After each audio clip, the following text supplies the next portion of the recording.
ಬಂಗಾಳದಲ್ಲಿ ಸಿಎಂ ಸುವೇಂದು ಅಧಿಕಾರಿ ಮೊದಲ ಆಕ್ಷನ್. ಆಂಟಿ ಸಿಎಎ ಗಲಭೆಕೋರರ ವಿರುದ್ಧ ಬಿಗ್ ತನಿಖೆಗೆ ಆದೇಶ. ಡಿಜಿಪಿಗೆ ಸಿಕ್ಕ ಖಡಕ್ ಸಿಗ್ನಲ್ ಏನ್ ಗೊತ್ತಾ? ಅಂದು ಸಿಎಎ ವಿರೋಧಿಸಿ ಕಲ್ಲು ತೂರಿದ್ರಲ್ಲ, ಅವರ ವಿರುದ್ಧ ಈಗ ಆಕ್ಷನ್ಗೆ ಇಳಿದ ಬಿಜೆಪಿ ಸರ್ಕಾರ. ನಮಸ್ಕಾರ ವೀಕ್ಷಕರೇ. ಪ್ರಜಾಪ್ರಭುತ್ವದಲ್ಲಿ ಯಾವುದೇ ಒಂದು ಹೊಸ ಸರ್ಕಾರ ಅಧಿಕಾರಕ್ಕೆ ಬಂದಾಗ ಅದರ ಮೊದಲ ಹೆಜ್ಜೆಗಳು ಆ ಸರ್ಕಾರದ ಮುಂದಿನ ಭವಿಷ್ಯ ಮತ್ತು ಆಡಳಿತದ ಶೈಲಿಯಲ್ಲಿ ನಿರ್ಧಾರವಾಗಿರುತ್ತೆ. ಪಶ್ಚಿಮ ಬಂಗಾಳದಲ್ಲಿ ಇತ್ತೀಚೆಗಷ್ಟೇ ಭಾರೀ ಬಹುಮತದೊಂದಿಗೆ ಇತಿಹಾಸ ಬರೆದು ಮುಖ್ಯಮಂತ್ರಿ ಕುರ್ಚಿಯಲ್ಲಿ ಕುಳಿತಿರುವ ಸುವೇಂದು ಅಧಿಕಾರಿಯವರು ತಾವೊಬ್ಬ ನಿರ್ದಾಕ್ಷಣ್ಯ ಮತ್ತು ಕಟ್ಟುನಿಟ್ಟಿನ ಆಡಳಿತಗಾರ ಅನ್ನೋದನ್ನ ಮೊದಲ ದಿನವೇ ಸಾಬೀತುಪಡಿಸಿದ್ರು. ಬಂಗಾಳದಲ್ಲಿ ಇನ್ನು ಮುಂದೆ ಗೂಂಡಾಗಿರಿ, ದಬ್ಬಾಳಿಕೆ, ಭ್ರಷ್ಟಾಚಾರ, ಸಾರ್ವಜನಿಕ ಆಸ್ತಿಯ ಲೂಟಿಗೆ ಜಾಗ ಇಲ್ಲ ಎನ್ನುವ ಖಡಕ್ ಸಂದೇಶವನ್ನ ಅವರು ಇಡೀ ರಾಜ್ಯಕ್ಕಷ್ಟೇ ಅಲ್ಲ, ಇಡೀ ದೇಶಕ್ಕೆ ರವಾನಿಸಿದ್ದಾರೆ. ಇದೀಗ ಕೋಲ್ಕತ್ತಾದ ನಬನ್ನಾ ಆಡಳಿತ ಕೇಂದ್ರದಿಂದ ಅತ್ಯಂತ ಆಘಾತಕಾರಿ ಆದೇಶವೊಂದು ಹೊರಬಿದ್ದಿದೆ. ವೀಕ್ಷಕರೇ, ಮುಖ್ಯಮಂತ್ರಿ ಸುವೇಂದು ಅಧಿಕಾರಿಯವರು ರಾಜ್ಯದ ಪೊಲೀಸ್ ಮಹಾನಿರ್ದೇಶಕರಿಗೆ ಒಂದು ಇತಿಹಾಸದ ಪ್ರಸಿದ್ಧ ಲಿಖಿತ ಆದೇಶವನ್ನು ಹೊರಡಿಸಿದ್ದಾರೆ. ಹಿಂದೆ ನಡೆದಿದ್ದ ಪೌರತ್ವ ತಿದ್ದುಪಡಿ ಕಾಯ್ದೆ ಅಂದರೆ ಆಂಟಿ ಸಿಎಎ ಪ್ರತಿಭಟನೆಗಳ ಸಂದರ್ಭದಲ್ಲಿ ಪ್ರಜೆಗಳ ತೆರಿಗೆ ಹಣದ ಕೋಟ್ಯಾಂತರ ರೂಪಾಯಿ ಮೌಲ್ಯದ ಸರ್ಕಾರಿ ಮತ್ತು ಸಾರ್ವಜನಿಕ ಆಸ್ತಿಪಾಸ್ತಿಗಳನ್ನು ವ್ಯವಸ್ಥಿತವಾಗಿ ಧ್ವಂಸಗೊಳಿಸಿದ, ರೈಲುಗಳಿಗೆ ಬೆಂಕಿ ಹಚ್ಚಿದ್ದ ಮತ್ತು ಬಸ್ಸುಗಳಿಗೆ ಕಲ್ಲು ತೂರಿದ್ದ ಪ್ರತಿಯೊಬ್ಬ ಗಲಭೆಕೋರನ ಇತಿಹಾಸವನ್ನು ಕೆದಕಿ ತನಿಖೆ ನಡೆಸಿ ಅವರನ್ನು ಕಾನೂನಿನ ಮುಂದೆ ನಿಲ್ಲಿಸಲು ಮುಖ್ಯಮಂತ್ರಿಗಳು ಆದೇಶ ಹೊರಡಿಸಿದ್ದಾರೆ. ಅಷ್ಟಕ್ಕೂ ಎಷ್ಟೋ ವರ್ಷಗಳ ಹಿಂದೆ ನಡೆದ ಗಲಭೆಯ ಫೈಲ್ಗಳನ್ನು ಸಿಎಂ ಸುವೇಂದು ಅಧಿಕಾರಿ ಈಗ ಇದ್ದಕ್ಕಿದ್ದಂತೆ ಓಪನ್ ಮಾಡ್ತಿರೋದು ಯಾಕೆ? ರೈಲ್ವೆ ನಿಲ್ದಾಣಗಳು ಮತ್ತು ಬಸ್ಗಳನ್ನು ಧ್ವಂಸಗೊಳಿಸಿದ ಆ ಕರಾಳ ಸಿಂಡಿಕೇಟ್ನ ಹಿಂದಿರುವ ರಾಜಕೀಯ ಶಕ್ತಿಗಳ ಮುಖವಾಡ ಕಳಚಲು ಡಿಜಿಪಿಗೆ ನೀಡಿರುವ ಆ ಫ್ರೀ ಹ್ಯಾಂಡ್ ಆದೇಶದ ಹಿಂದಿರುವ ಅಸಲಿ ರಹಸ್ಯವೇನು? ಉತ್ತರ ಪ್ರದೇಶದ ಮಾದರಿಯಲ್ಲಿ ಗಲಭೆಕೋರರ ಆಸ್ತಿಗಳನ್ನು ಮುಟ್ಟುಗೋಲು ಹಾಕಿಕೊಂಡು ಸಾರ್ವಜನಿಕ ನಷ್ಟವನ್ನು ವಸೂಲಿ ಮಾಡುವ ಆ ಬುಲ್ಡೋಸರ್ ನೀತಿ ಬಂಗಾಳದಲ್ಲೂ ಜಾರಿಗೆ ಬರಲಿದೆಯಾ? ಮತ್ತು ಈ ಮೆಗಾ ಆಕ್ಷನ್ನಿಂದ ಬಂಗಾಳದ ರಾಜಕೀಯ ಮೊಗಸಾಲೆಯಲ್ಲಿ ಈ ಕ್ಷಣದವರೆಗೂ ಏನೆಲ್ಲ ಬೆಳವಣಿಗೆಗಳು ನಡೀತಾ ಇದೆ? ಬನ್ನಿ ಇವತ್ತಿನ ಈ ಡೀಟೇಲ್ಡ್ ಡಾಕ್ಯುಮೆಂಟರಿ ವಿಡಿಯೋದಲ್ಲಿ ಇಡೀ ದೇಶವೇ ಬೆಚ್ಚಿ ಬೀಳುವಂತೆ ಮಾಡಿರುವ ಸಿಎಂ ಸುವೇಂದು ಅಧಿಕಾರಿಯವರ ಮೊದಲ ಆಡಳಿತಾತ್ಮಕ ಆಕ್ಷನ್ನ ಪ್ರತಿಯೊಂದು ಇನ್ಸೈಡ್ ಸೀಕ್ರೆಟ್ ಅನ್ನ ಎಳೆಯಾಗಿ ಬಿಚ್ಚಿಡೋಣ. ಈ ಮಾಹಿತಿಯನ್ನ ಪ್ರತಿಯೊಬ್ಬ ಭಾರತೀಯನು ತಿಳಿದುಕೊಳ್ಳಬೇಕು. ಹೀಗಾಗಿ ವಿಡಿಯೋವನ್ನ ಎಲ್ಲೂ ಕೂಡ ಸ್ಕಿಪ್ ಮಾಡದೆ ಕೊನೆವರೆಗೂ ನೋಡಿ. ವೀಕ್ಷಕರೇ, ನಿಮಗೇನು ಅನ್ಸುತ್ತೆ? ಬಂಗಾಳದಲ್ಲಿ ಶುರುವಾಗಿರುವ ಈ ಆಪರೇಷನ್ ಸಿಎಎ ಎಷ್ಟರ ಮಟ್ಟಿಗೆ ವರ್ಕೌಟ್ ಆಗುತ್ತೆ? ಸುವೇಂದು ಅಧಿಕಾರಿಯವರು ಅಂದ್ರೆ 4-5 ವರ್ಷಗಳ ಹಿಂದೆ ಜನರ ಮನೆಗಳಿಗೆ ಬೆಂಕಿ ಹಚ್ಚಿದ್ರು, ಯಾರು ಬಸ್ಗಳಿಗೆ ಕಲ್ಲು ತೂರಿದ್ರು, ಯಾರು ರೈಲ್ವೆ ಸ್ಟೇಷನ್ಗಳನ್ನು ಸುಟ್ಟು ಹಾಕಿದ್ರು, ಅವರ ಆಸ್ತಿಗಳನ್ನು ಮುಟ್ಟುಗೋಲು ಅಂದರೆ ಅವರ ಆಸ್ತಿಗಳನ್ನು ಧ್ವಂಸ ಮಾಡಬೇಕು ಅಂತ ನಿಮಗನ್ಸುತ್ತಾ? ನಿಮ್ಮ ಅತ್ಯಂತ ನಿಖರವಾದ ಮತ್ತು ಪ್ರಾಮಾಣಿಕವಾದ ಅನಿಸಿಕೆಗಳನ್ನು ಕಮೆಂಟ್ ಬಾಕ್ಸ್ನಲ್ಲಿ ತಪ್ಪದೆ ತಿಳಿಸಿ, ಮುಕ್ತವಾಗಿ ಚರ್ಚೆ ಮಾಡೋಣ. ದೇಶದ ಭದ್ರತೆ ಮತ್ತು ಬಂಗಾಳದಲ್ಲಿ ಶುರುವಾಗಿರುವ ಹೊಸ ಅಭಿವೃದ್ಧಿಯ ಪರ್ವದ ಬಗ್ಗೆ ಬೇರೆ ಎಲ್ರಿಗೂ ಕೂಡ ತಲುಪುವಂತೆ ಈ ವಿಡಿಯೋವನ್ನು ನಿಮ್ಮ ವಾಟ್ಸ್ಆ್ಯಪ್ ಮತ್ತು ಫೇಸ್ಬುಕ್ ಗ್ರೂಪ್ಗಳಲ್ಲಿ ಮರೆಯದೆ ಶೇರ್ ಮಾಡಿ. ಜೊತೆಗೆ ದೀದಿಗೆ ಬುದ್ಧಿ ಬರಬೇಕು ಅಂತ ಅನಿಸಿದರೆ ಯಾರು ಆ್ಯಂಟಿ ದೀದಿ ಇದ್ದಾರಲ್ಲ ಅವ್ರಿಗೂ ಕೂಡ ಶೇರ್ ಮಾಡಿ. ಇನ್ನು ನಮ್ಮ ಯೂಟ್ಯೂಬ್ ಚಾನಲ್ನ ಸಬ್ಸ್ಕ್ರೈಬ್ ಮಾಡ್ಕೊಂಡಿಲ್ಲ ಅಂತಂದರೆ ಈ ಕೂಡಲೇ ಸಬ್ಸ್ಕ್ರೈಬ್ ಮಾಡ್ಕೊಳ್ಳಿ, ಯಾಕಂತಂದರೆ ನಾವು ಹಾಕೋ ವಿಡಿಯೋ ಫಸ್ಟ್ ನಿಮಗೆ ತಲುಪುತ್ತೆ.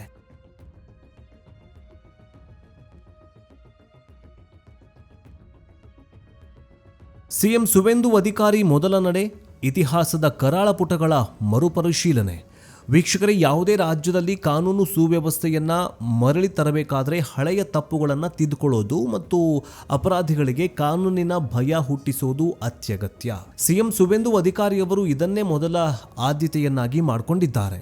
ರಾಜ್ಯದ ಆಡಳಿತ ಚುಕ್ಕಾಣಿ ಹಿಡಿದ ತಕ್ಷಣವೇ ಹಿರಿಯ ಪೊಲೀಸ್ ಅಧಿಕಾರಿಗಳೊಂದಿಗೆ ಉನ್ನತ ಮಟ್ಟದ ತುರ್ತು ಸಭೆ ನಡೆಸಿದ ಮುಖ್ಯಮಂತ್ರಿ ಬಂಗಾಳದ ಇತಿಹಾಸದಲ್ಲಿ ಅತ್ಯಂತ ಕರಾಳ ಅಧ್ಯಾಯವಾಗಿದ್ದ ಸಿಎಎ ಪ್ರತಿಭಟನೆಗಳ ಸಂದರ್ಭದಲ್ಲಿ ನಡೆದ ಆಸ್ತಿಪಾಸ್ತಿ ಧ್ವಂಸ ಪ್ರಕರಣಗಳ ಸಂಪೂರ್ಣ ವರದಿಯನ್ನ ಕೇಳಿದ್ದಾರೆ.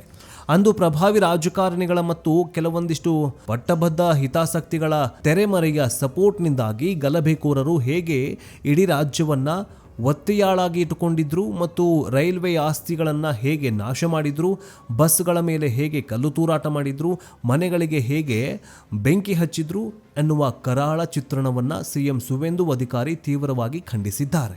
ರಾಜ್ಯದ ನೂತನ ಡಿಜಿಪಿಗೆ ಲಿಖಿತವಾಗಿ ಕೊಟ್ಟಿರುವಂತಹ ಕಟ್ಟುನಿಟ್ಟಿನ ಸೂಚನೆ ನೀಡಿ ಯಾರೇ ಆಗಲಿ, ಎಷ್ಟೇ ಪ್ರಭಾವಿ ರಾಜಕಾರಣಿಯಾಗಲಿ, ಯಾವುದೇ ನಿರ್ದಿಷ್ಟ ಸಮುದಾಯಕ್ಕೆ ಸೇರಿದವನೇ ಆಗಿರಲಿ, ಸಾರ್ವಜನಿಕ ಆಸ್ತಿ ಪಾಸ್ತಿಯನ್ನ ನಾಶ ಮಾಡಿದ ಪ್ರತಿಯೊಬ್ಬ ಅಪರಾಧಿಯನ್ನು ಗುರುತಿಸಿ ಅವರ ವಿರುದ್ಧ ಕಠಿಣ ಕ್ರಿಮಿನಲ್ ಮೊಕದ್ದಮೆಗಳನ್ನು ದಾಖಲಿಸಬೇಕು ಅಂತ ಆದೇಶ ಹೊರಡಿಸಿದ್ದಾರೆ.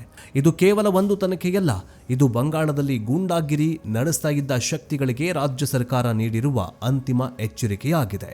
ಏನಿದು ಆಂಟಿ ಸಿಎ ಗಲಭೆ? ಅಂದು ನಡೆದಿದ್ದ ಅನಾಹುತಗಳ ಅಸಲಿ ಚಿತ್ರಣವೇನು?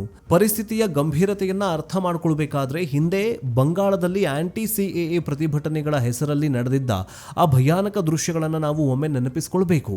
ಕೇಂದ್ರ ಸರ್ಕಾರ ಪೌರತ್ವ ತಿದ್ದುಪಡಿ ಕಾಯ್ದೆಯನ್ನ ಜಾರಿಗೆ ತಂದಾಗ ಪಶ್ಚಿಮ ಬಂಗಾಳದ ಮಾಲ್ಡಾ, ಮುರ್ಷಿದಾಬಾದ್, ಹೌರಾ ಮತ್ತು ಉತ್ತರ ಪರಗನ 24 ಜಿಲ್ಲೆಗಳಲ್ಲಿ ಪ್ರತಿಭಟನೆಯ ಹೆಸರಲ್ಲಿ ಭಾರಿ ಹಿಂಸಾಚಾರ ಭುಗಿಲೆದ್ದಿತ್ತು.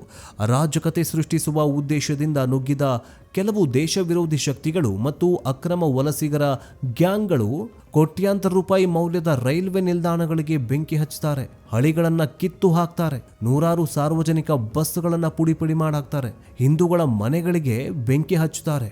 ಅಂದಿನ ಆಡಳಿತ ವ್ಯವಸ್ಥೆಯು ಕೇವಲ ವೋಟ್ ಬ್ಯಾಂಕ್ ರಾಜಕಾರಣಕ್ಕಾಗಿ ಈ ಗಲಭೆಕೋರರ ವಿರುದ್ಧ ಕಣ್ಣು ಮುಚ್ಚಿ ಕುಳಿತಿತ್ತು.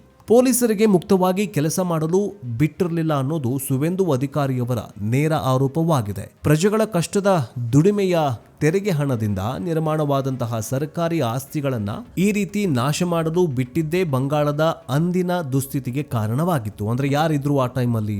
ಇದೇ ಮಮತಾ ಬ್ಯಾನರ್ಜಿ ಅವರಿದ್ರು. ಇದೇ ಈ ಎಲ್ಲಾ ಹಗರಣಗಳ, ಈ ಎಲ್ಲಾ ದೌರ್ಜನ್ಯಗಳ ಫೈಲ್ಗಳನ್ನ ಕಾನೂನುಬದ್ಧವಾಗಿ ತನಿಖೆ ನಡೆಸಲು ರಾಜ್ಯ ಗುಪ್ತಚರ ಇಲಾಖೆ ಮತ್ತು ಸ್ಥಳೀಯ ಪೊಲೀಸರಿಗೆ ಮುಕ್ತ ಅಧಿಕಾರ ನೀಡಲಾಗಿದೆ. ಯುಪಿ ಮಾಡೆಲ್ ಎಂಟ್ರಿ, ಆಸ್ತಿ ಮುಟ್ಟುಗೋಲು ಹಾಕಿಕೊಳ್ಳಲು ಬಿಗ್ ಪ್ಲಾನ್. ವೀಕ್ಷಕರೇ, ಈ ಮೆಗಾ ತನಿಖೆಯ ಆದೇಶದ ಹಿಂದೆ ಬಂಗಾಳ ಸರ್ಕಾರ ಕೇವಲ ಎಫ್ಐಆರ್ ದಾಖಲಿಸಿಕೊಂಡು ಸುಮ್ಮನಾಗಿ ಕೂತ್ಕೊಳ್ತಾ ಇಲ್ಲ. ಇದರ ಹಿಂದೆ ಒಂದು ಅತ್ಯಂತ ಕಠಿಣವಾದ ಆರ್ಥಿಕ ರಣತಂತ್ರವನ್ನ ಹೆಣೆಯಲಾಗಿದೆ. ಇದೇ ಉತ್ತರ ಪ್ರದೇಶದ ಯೋಗಿ ಆದಿತ್ಯನಾಥ್ ಸರ್ಕಾರದ ಗಲಭೆಕೋರರ ಆಸ್ತಿ ಮುಟ್ಟುಗೋಲು ನೀತಿಯನ್ನ ಈಗ ಪಶ್ಚಿಮ ಬಂಗಾಳದಲ್ಲೂ ಜಾರಿಗೆ ತರುವುದಕ್ಕೆ ಸುವೇಂದು ಅಧಿಕಾರಿ ಪ್ಲಾನ್ ಮಾಡಿಕೊಂಡಿದ್ದಾರೆ. ಸಿಎಂ ಸುವೇಂದು ಅಧಿಕಾರಿ ಅವರು ಡಿಜಿಪಿಗೆ ನೀಡಿರುವ ಸೂಚನೆಯಲ್ಲಿ ಸ್ಪಷ್ಟಪಡಿಸಿರುವಂತೆ ಸಾರ್ವಜನಿಕ ಮತ್ತು ರೈಲ್ವೆ ಆಸ್ತಿಯನ್ನ ನಾಶ ಮಾಡಿರೋರನ್ನ ಕೇವಲ ಬಂಧಿಸೋದಷ್ಟೇ ಅಲ್ಲ, ಅವರಿಂದ ಇಡೀ ನಷ್ಟದ ಮೊತ್ತವನ್ನ ವಸೂಲಿ ಮಾಡಬೇಕು. ವಿಡಿಯೋಗ್ರಾಫಿ, ಸಿಸಿಟಿವಿ ದೃಶ್ಯಾವಳಿಗಳು ಮತ್ತು ಮುಖ ಗುರುತಿಸುವಿಕೆ ತಂತ್ರಜ್ಞಾನವನ್ನು ಬಳಸಿ ಗಲಭೆಯಲ್ಲಿ ಭಾಗಿಯಾದವರ ಪಟ್ಟಿಯನ್ನ ಸಿದ್ಧಪಡಿಸಲಾಗತ್ತೆ. ಅದರಲ್ಲಿ ಯಾರ್ಯಾರಿದ್ದಾರಲ್ಲ ಅವರೆಲ್ಲರ ಹೆಸರುಗಳನ್ನ ಮತ್ತು ಫೋಟೋಗಳನ್ನ ಬ್ಯಾನರ್ ಹಾಕಿಬಿಡಿ ಅಂತ ಸೂಚನೆ ಕೊಟ್ಟಿದ್ದಾರೆ. ಅವರ ಬ್ಯಾಂಕ್ ಖಾತೆಗಳು ಮತ್ತು ಸ್ಥಿರ ಆಸ್ತಿಯ ವಿವರಗಳನ್ನು ಕಲೆ ಹಾಕಲು ಕಂದಾಯ ಇಲಾಖೆಗೆ ಸೂಚನೆ ನೀಡಲಾಗಿದೆ. ಗಲಭೆಕೋರರ ಸ್ವಂತ ಆಸ್ತಿಯನ್ನ ಹರಾಜು ಹಾಕುವ ಮೂಲಕ ಅಥವಾ ಮುಟ್ಟುಗೋಲು ಹಾಕಿಕೊಳ್ಳುವ ಮೂಲಕ ಸಾರ್ವಜನಿಕ ಆಸ್ತಿಯ ನಷ್ಟವನ್ನ ಭರ್ತಿ ಮಾಡಿಕೊಳ್ಳುವ ಕಠಿಣ ಕಾನೂನನ್ನ ಬಂಗಾಳದಲ್ಲಿ ಜಾರಿಗೆ ತರಲು ಸಿಎಂ ಮಾಸ್ಟರ್ ಪ್ಲಾನ್ ಹೆಣೆದಿದ್ದಾರೆ. ಇದು ಇಡೀ ದೇಶದ ಗಮನ ಸೆಳೆದಿದೆ. ವಿಪಕ್ಷಗಳ ಪಾಳಯದಲ್ಲಿ ಆತಂಕ, ರಾಜಕೀಯ ಸುಂಟರಗಾಳಿ. ಮುಖ್ಯಮಂತ್ರಿ ಈ ರೀತಿ ದಿಢೀರ್ ಆದೇಶದಿಂದಾಗಿ ಪಶ್ಚಿಮ ಬಂಗಾಳದ ರಾಜಕೀಯ ವಲಯದಲ್ಲಿ ತಲ್ಲಣ ಸೃಷ್ಟಿಯಾಗಿದೆ. ಇಷ್ಟು ದಿನ ಗಲಭೆಕೋರರನ್ನ ತೆರೆಮರೆಯಿಂದ ಬೆಂಬಲಿಸ್ತಾ ಇದ್ದ ಹಳೆಯ ರಾಜಕೀಯ ನಾಯಕರು ಮತ್ತು ಪ್ರಭಾವಿ ಮುಖಂಡರು ಇದೀಗ ತೀವ್ರ ಆತಂಕಕ್ಕೊಳಗಾಗಿದ್ದಾರೆ. ಇದು ಹಳೆಯ ದ್ವೇಷವನ್ನ ಸಾಧಿಸಲು ಹೊಸ ಸರ್ಕಾರ ಮಾಡ್ತಾ ಇರುವ ರಾಜಕೀಯ ಪ್ರೇರಿತ ತನಿಖೆಯಂತ ಟಿಎಂಸಿ ನಾಯಕರು ಬೊಬ್ಬೆ ಹೊಡೆಯೋದಕ್ಕೆ ಶುರು ಮಾಡಿದ್ದಾರೆ. ಆದರೆ ಇದಕ್ಕೆ ಕೌಂಟರ್ ನೀಡಿರುವ ಸುವೇಂದು ಅಧಿಕಾರಿ ಬಣ, ಸಾರ್ವಜನಿಕ ಆಸ್ತಿಯನ್ನ ರಕ್ಷಿಸೋದು ಪ್ರತಿಯೊಂದು ಸರ್ಕಾರದ ಸಂವಿಧಾನದ ಜವಾಬ್ದಾರಿ. ದೇಶದ ಕಾನೂನನ್ನು ಗೌರವಿಸುವ ಪ್ರತಿಯೊಬ್ಬ ನಾಗರಿಕನು ಈ ತನಿಖೆಯನ್ನು ಸ್ವಾಗತಿಸಬೇಕು. ಕಳ್ಳರಿಗೆ ಮತ್ತು ಗಲಭೆಕೋರರಿಗೆ, ದರೋಡೆಕೋರರಿಗೆ, ದೌರ್ಜನ್ಯ ಎಸಗೋರಿಗೆ ಮಾತ್ರ ನಮ್ಮ ಸರ್ಕಾರದ ನಿರ್ಧಾರಗಳು ದ್ವೇಷಿಸಿದಂತೆ ಕಾಣಿಸುತ್ತೆ ಅಂತ ತೀಕ್ಷ್ಣವಾಗಿ ಪ್ರತ್ಯುತ್ತರ ನೀಡಿದ್ದಾರೆ. ರಾಜ್ಯಾದ್ಯಂತ ಎಲ್ಲ ಜಿಲ್ಲಾ ಪೊಲೀಸ್ ವರಿಷ್ಠಾಧಿಕಾರಿಗಳಿಗೂ ಎಸ್ಪಿಗಳಿಗೂ ಈ ತನಿಖೆಯನ್ನು ಹಗಲಿರುಳು ನಡೆಸಿ 30 ದಿನಗಳ ಒಳಗಡೆ ಪ್ರಾಥಮಿಕ ವರದಿಯನ್ನು ಸಿದ್ಧಪಡಿಸುವಂತೆ ಡಿಜಿಪಿಗೆ ಕಟ್ಟುನಿಟ್ಟಿನ ಆದೇಶ ಹೊರಡಿಸಿದ್ದಾರೆ. ಒಟ್ಟಾರೆಯಾಗಿ ಹೇಳೋದಾದರೆ ಪಶ್ಚಿಮ ಬಂಗಾಳದಲ್ಲಿ ದಶಕಗಳಿಂದಲೂ ರಾಜಕೀಯ ಮತ್ತು ಪ್ರತಿಭಟನೆಗಳ ಹೆಸರಲ್ಲಿ ಹಿಂಸಾಚಾರ, ದೌರ್ಜನ್ಯ, ಸುಲಿಗೆ, ಬೆಂಕಿ ಹಚ್ಚುವುದು ನಡೀತಾ ಇತ್ತು. ಸರ್ಕಾರಿ ಆಸ್ತಿಗಳನ್ನು ಧ್ವಂಸ ಮಾಡೋದು ಒಂದು ಸಂಸ್ಕೃತಿಯಾಗಿ ಬದಲಾಗಿತ್ತು. ಆದರೆ ಸಿಎಂ ಸುವೇಂದು ಅಧಿಕಾರಿ ಮತ್ತು ಮೋದಿ ಸರ್ಕಾರ ಅವರು ತಮ್ಮ ಮೊದಲ ಆಕ್ಷನ್ ಮೂಲಕವೇ ಈ ಕರಾಳ ಸಂಸ್ಕೃತಿಗೆ ಎಳು ನೀರು ಬಿಟ್ಟಂತೆ ಕಾಣಿಸ್ತಾ ಇದೆ. ಪ್ರಜೆಗಳ ಆಸ್ತಿ ಮತ್ತು ದೇಶದ ಭದ್ರತೆಯ ವಿಷಯದಲ್ಲಿ ಯಾವುದೇ ರಾಜಿ ಇಲ್ಲ ಎನ್ನುವ ದಿಟ್ಟ ನಿರ್ಧಾರ ಬಂಗಾಳವನ್ನು ಅಭಿವೃದ್ಧಿಯ ಮತ್ತು ಶಾಂತಿಯ ಹೊಸ ಹಾದಿಗೆ ಕೊಂಡೊಯ್ಯುವುದರಲ್ಲಿ ಯಾವುದೇ ಅನುಮಾನವಿಲ್ಲ. ವೀಕ್ಷಕರೇ, ನಿಮಗೇನು ಅನ್ಸುತ್ತೆ? ಬಂಗಾಳದಲ್ಲಿ ಶುರುವಾಗಿರುವ ಈ ಆಪರೇಷನ್ CAA ಎಷ್ಟರ ಮಟ್ಟಿಗೆ ವರ್ಕೌಟ್ ಆಗುತ್ತೆ? ಸುವೇಂದು ಅಧಿಕಾರಿ ಅವರು ಅಂದರೆ 4-5 ವರ್ಷಗಳ ಹಿಂದೆ ಜನರ ಮನೆಗಳಿಗೆ ಬೆಂಕಿ ಹಚ್ಚಿದ್ರು, ಯಾರು ಬಸ್ಗಳಿಗೆ ಕಲ್ಲು ತೂರಿದ್ರು, ಯಾರು ರೈಲ್ವೆ ಸ್ಟೇಷನ್ಗಳನ್ನು ಸುಟ್ಟು ಹಾಕಿದ್ರು, ಅವರ ಆಸ್ತಿಗಳನ್ನು ಮುಟ್ಟುಗೋಲು ಅಂದರೆ ಅವರ ಆಸ್ತಿಗಳನ್ನು ಧ್ವಂಸ ಮಾಡಬೇಕು ಅಂತ ನಿಮಗನ್ಸುತ್ತಾ? ನಿಮ್ಮ ಅತ್ಯಂತ ನಿಖರವಾದ ಮತ್ತು ಪ್ರಾಮಾಣಿಕವಾದ ಅನಿಸಿಕೆಗಳನ್ನು ಕಮೆಂಟ್ ಬಾಕ್ಸ್ನಲ್ಲಿ ತಪ್ಪದೆ ತಿಳಿಸಿ, ಮುಕ್ತವಾಗಿ ಚರ್ಚೆ ಮಾಡೋಣ. ದೇಶದ ಭದ್ರತೆ ಮತ್ತು ಬಂಗಾಳದಲ್ಲಿ ಶುರುವಾಗಿರುವ ಹೊಸ ಅಭಿವೃದ್ಧಿಯ ಪರ್ವದ ಬಗ್ಗೆ ಬೇರೆ ಎಲ್ರಿಗೂ ಕೂಡ ತಲುಪುವಂತೆ ಈ ವಿಡಿಯೋವನ್ನು ನಿಮ್ಮ ವಾಟ್ಸಪ್ ಮತ್ತು ಫೇಸ್ಬುಕ್ ಗ್ರೂಪ್ಗಳಲ್ಲಿ ಮರೆಯದೆ ಶೇರ್ ಮಾಡಿ. ಜೊತೆಗೆ ದೀದಿಗೆ ಬುದ್ಧಿ ಬರಬೇಕು ಅಂತ ಅನಿಸಿದರೆ ಯಾರು ಆ್ಯಂಟಿ ದೀದಿ ಇದ್ದಾರಲ್ಲ ಅವ್ರಿಗೂ ಕೂಡ ಶೇರ್ ಮಾಡಿ. ಇನ್ನು ನಮ್ಮ ಯೂಟ್ಯೂಬ್ ಚಾನಲ್ನ ಸಬ್ಸ್ಕ್ರೈಬ್ ಮಾಡ್ಕೊಂಡಿಲ್ಲ ಅಂತಂದರೆ ಈ ಕೂಡಲೇ ಸಬ್ಸ್ಕ್ರೈಬ್ ಮಾಡ್ಕೊಳ್ಳಿ, ಯಾಕಂತಂದರೆ ನಾವು ಹಾಕೋ ವಿಡಿಯೋ ಫಸ್ಟ್ ನಿಮಗೆ ತಲುಪುತ್ತೆ. ನೆಕ್ಸ್ಟ್ ಅಪ್ಡೇಟ್ನೊಂದಿಗೆ ಬೇಗ ವಾಪಸ್ ಬರ್ತೀವಿ. ಜೈ ಹಿಂದ್, ಜೈ ಕರ್ನಾಟಕ, ವಂದೇ ಮಾತರಂ.